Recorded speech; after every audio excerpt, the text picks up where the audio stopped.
Here is the most important day. Hey guys, so today we're going to talk about how I became 𝗲𝗏𝗡 of vintage 𝗲𝗏𝗡. Thank you. Restricted. Under 17 requires a company.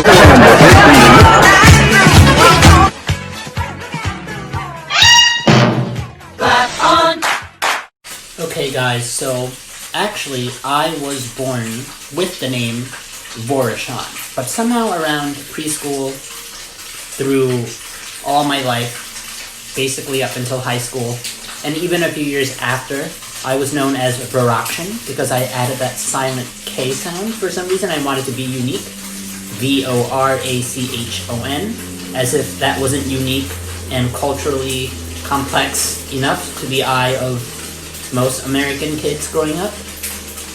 𝗲𝗏𝗡 was my given pronunciation, 𝗲𝗏𝗡, but somehow I just wanted to make it more complicated.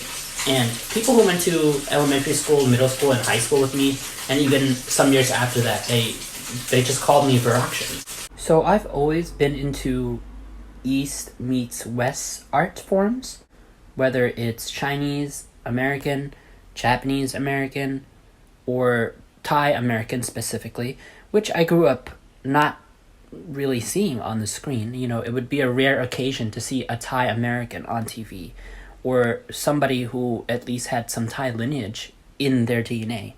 You know, for example, there was Vanessa Mae,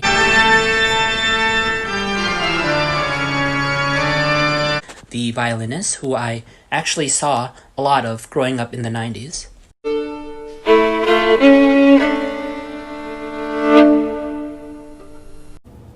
So actually, the vintage 𝗲𝗏𝗡 part, 𝗲𝗏𝗡 pronunciation, didn't actually come into play until probably up until 2015, 2014, maybe earlier, like maybe in my earlier days working in retail. So by 2009, I really started embracing my culture and my heritage. Really in love with my culture and my heritage, and just embracing the meaning behind 𝗲𝗏𝗡. So this is obviously keeping in mind that I was born in the Bronx, in New York City, and raised in Queens. So I was immersed in both cultures, struggling between being too American, not American enough, and being Thai, not Thai enough, growing up with two Thai immigrant parents. But I grew up with a lot of American television, and I slowly absorbed and appreciated it more in middle school. And truthfully speaking, I didn't really embrace the 𝗲𝗏𝗡 pronunciation until I was doing costume design work, when I truly became confident in my identity and what I wanted to do. And then by 2017, that is when I launched vintage 𝗲𝗏𝗡. Why can't you give me the respect that I'm entitled